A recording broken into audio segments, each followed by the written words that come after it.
परिचय दीजिए और किस पार्टी से आप चुनाव लड़ रहे हैं और कहाँ किस क्षेत्र से लड़ रहे हैं? मेरा नाम रजनीकांत दुबे है। मैं समाज सेवक पार्टी का राष्ट्रीय अध्यक्ष। मैं कैंट विधानसभा से चुनाव लड़ रहे हैं। चुनाव लड़ रहा हूँ। आपके क्या मुद्दे हैं, किन मुद्दों पे आप चुनाव लड़ रहे हैं? देखिए, सबसे बड़ी मुद्दा जो है बेरोजगारी का है और विकास का है। और मेरा तीसरा मुद्दा अधिवक्ता समाज और पत्रकारों के लिए है, क्योंकि पत्रकार भी बिल्कुल असहाय है। हर नेता का इंटरव्यू लेता है, हर नेता अपने फायदे के लिए, अपने को ऊंचा उठाने के लिए पत्रकार को पूछता है, लेकिन किसी भी पार्टी के नेता ने, चाहे वो पूर्ण बहुमत की सत्ता में आया हो, लेकिन फिर उसके बाद पत्रकार का वही हाल आता है कि वो केवल इंटरव्यू लेने लायक रह जाता है। मैंने कोरोना काल में देखा है, बड़ी से बड़ी पार्टियां जिन्होंने देश को लूटा, वो पत्रकार की मदद करने के लिए और वकीलों की मदद करने के लिए कंगाल हो गए थे। वो खुद भूखे नंगे क्या आप पत्रकारों और वकीलों की मदद करेंगे? आज मध्य विधानसभा से समाज सेवक पार्टी ने लखनऊ जनपद से केवल 4 विधानसभा में उम्मीदवार उतारे हैं। ये पार्टी का नीतिगत फैसला था कि 4 विधानसभा से उतारे कैंडिडेट। कानून मंत्री मेरे ही विधानसभा से उम्मीदवार हैं, भाजपा के, मेरी समझ से, और उन्होंने अपना पेशा वकालत का लिखा है। वो एक एग्रीमेंट की एप्लीकेशन यदि लिख करके पत्रकारों के सामने सार्वजनिक कर दें, लेकिन पत्रकारों के सामने ही बिना किसी के बताए वो लिखें, उस दिन से मैं राजनीति और वकालत दोनों को त्याग दूंगा। वकील किसको कहते हैं ये कानून मंत्री को मालूम होना चाहिए। और उनका पेशा वकालत, इस एफिडेविट में वकालत है, तो क्या आज से 5 साल पहले वो वकालत नहीं करते थे?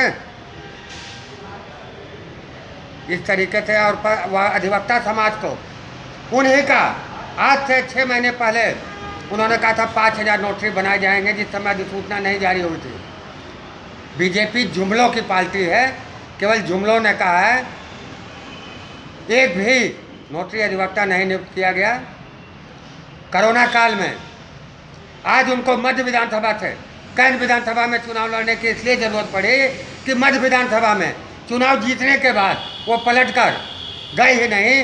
कोरोना काल में गरीबों की समस्या सुनी ही नहीं, देखी ही नहीं, या उन्हीं को नहीं, बीजेपी के किसी भी सत्तारूढ़ नेता ने किसी भी गरीब की समस्या नहीं सुनी। सैकड़ों पत्रकार भी दिवंगत हुए, उनके आश्रितों को सरकार ने कुछ भी नहीं दिया। ये कहाँ का न्याय है? क्या पत्रकार भारत का नागरिक नहीं है, या अधिवक्ता समाज भारत का नागरिक नहीं है? सैकड़ों अधिवक्ता मरे। जिस समय कोरोना काल चल रहा था, उस समय ऑनलाइन सुनवाई, जनता की सुनवाई, जनता के न्याय के लिए अधिवक्ता कोरोना काल में भी जाकर के माननीय उच्च न्यायालय के समक्ष ऑनलाइन सुनवाई पर बहस कर रहा था। बहुत से अधिवक्ता, 250 से 300 अधिवक्ता दिवंगत हुए।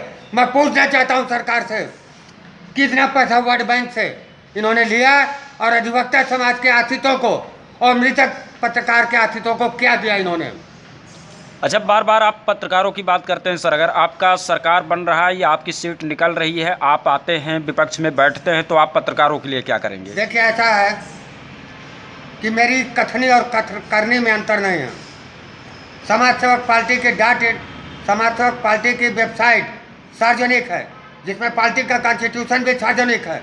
उसमें स्पष्ट तौर पर लिखा है कि समाज सेवक पार्टी पत्रकारों के लिए, मीडिया के लिए, इलेक्ट्रॉनिक मीडिया के लिए, प्रिंट मीडिया के लिए, इसके अतिरिक्त सोशल मीडिया के लिए, जो भी सोशल मीडिया पे बहुत सी कंपनी चला करके बेरोजगार हमारे युवक भाई जो है काम करते हैं, लेकिन उनका भी उसके अलावा कोई भी जीविका का साधन नहीं है।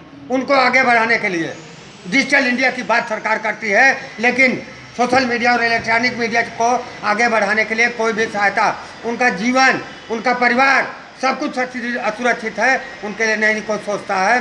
समाज सेवक पार्टी के संविधान के मुख्य लक्ष्य में पत्रकार, अधिवक्ता, समाज का हर वर्ग है। जाति और धर्म का स्थान समाजवादी समाज सेवक पार्टी में नहीं है। समाज सेवक पार्टी का सहयोग कोई कर रहा है या फिर अपने आप राष्ट्रीय अध्यक्ष जी स्वयं कर रहे हैं? देखिए, समाज सेवक पार्टी का ना तो कोई सहयोग कर रहा है।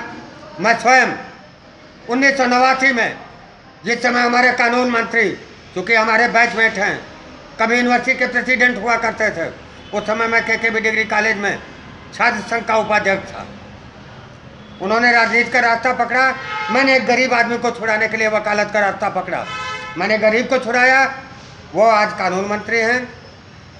आप कैंट जनता को क्या संदेश देना चाहते हैं? मैं कैंट की विधानसभा को, जनता को ये संदेश देना चाहता हूँ, वैसे तो मेरा ये कहना कहीं ना कहीं जाति और धर्म पे बात आएगी, लेकिन गलत के खिलाफ न बोलना भी अपराध है।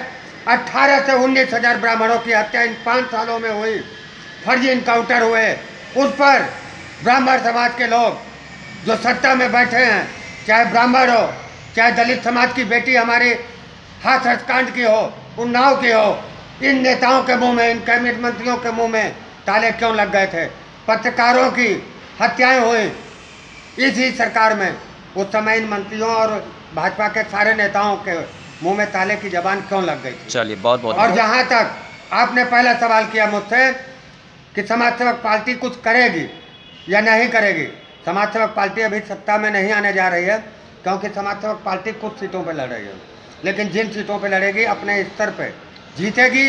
तो पत्रकारों के लिए भी पार्टी की वेबसाइट में मुख्य लक्ष्य में संविधान है, स्पष्ट रूप से लिखा हुआ है, उनके और परिवार के, उनके परिवार की लाइफ इंश्योरेंस, जीवन बीमा, उनके भविष्य को सुरक्षित किया जाएगा। यही अधिवक्ता समाज और यही जो भी प्राइवेट विभाग हैं जिसमें कि लोग काम कर रहे हैं, बेरोजगार हैं, बात करती है सरकार। कोरोना काल में सैकड़ों करोड़ों की तादाद में आदमी आए, मरे, सरकार ने भोजनालय बना रखे थे शहीद पथ से जेल रोड पर। मुझको भली बात याद है, क्योंकि मैंने पूरी और बाकी सब्जी व्यवस्था पार्टी की ओर से मैंने करवा रखी थी कि पानी वगैरह की व्यवस्था हो। सैकड़ों मजदूर मरे, उन मजदूरों को मरने वालों की संख्या सरकार क्यों नहीं सार्वजनिक किया? सरकार ने सार्वजनिक नहीं किया और बात करती है कि हमने पत्रकारों को दिया और हर चीज़, हर पार्टी फ्री में दे रही है।